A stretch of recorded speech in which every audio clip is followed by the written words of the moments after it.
UPPCS मुख्य परीक्षा के संदर्भ में बहुत जल्द आपके सामने एक बड़ा निर्णय आ सकता है, क्योंकि आयोग द्वारा प्रस्तावित ड्राफ्ट को, जो अगली परीक्षा मुख्य परीक्षा की होगी उसके लिए, कार्मिक से हरी झंडी मिल गई है, अनुमति मिल गई है, उस ड्राफ्ट को स्वीकार कर लिया गया है।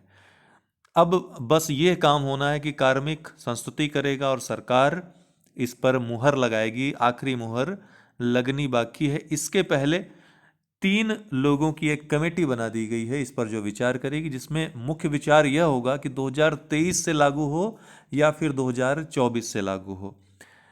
मैक्सिमम पॉसिबिलिटी है कि 2023 से ही लागू होगा। लेकिन इस कमेटी के बनाने का जो उद्देश्य है वो यह है कि यह देखा जाएगा कि इससे कहीं ऐसा नहीं कि मेजॉरिटी ऑफ स्टूडेंट्स प्रभावित हों, क्योंकि हो सकता है कि जिनका लास्ट अटेम्प्ट हो उनको इससे दिक्कत हो। तो इसके लिए हम लोग एक अभियान चला सकते हैं, मैक्सिमम लोग, ज़्यादा से ज़्यादा लोग लिखकर इसके समर्थन में भेजें कि नहीं, हम लोगों को ऑप्शनल नहीं चाहिए, 2023 से ही नहीं चाहिए।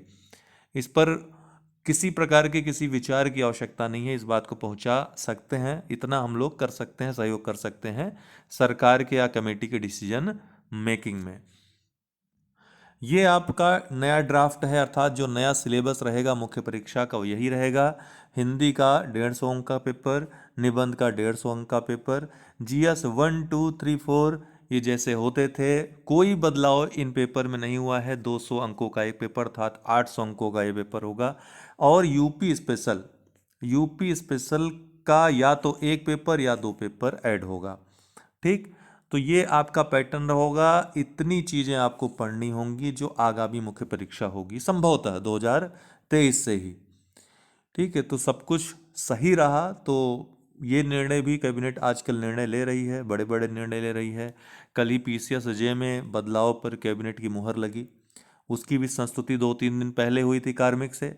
तो मैं भी आज जो संस्तुति हुई है, इसके बाद बहुत जल्द डिसीजन भी आपके सामने आ जाएगा। और जैसे ही कैबिनेट डिसीजन लेगी, न्यूज़पेपर के और जो न्यूज़ हैं, तमाम चैनल हैं, उसमें आपको ये चीज़ दिखाई पड़ जाएगी। तो जो स्टेट और मैथ का चल रहा था, कोई भी बात ऐसी नहीं है ड्राफ्ट में, कोई भी उसका जिक्र नहीं है। सबसे महत्वपूर्ण बात यह है जिस पर सबसे ज़्यादा बवाल मचा हुआ था।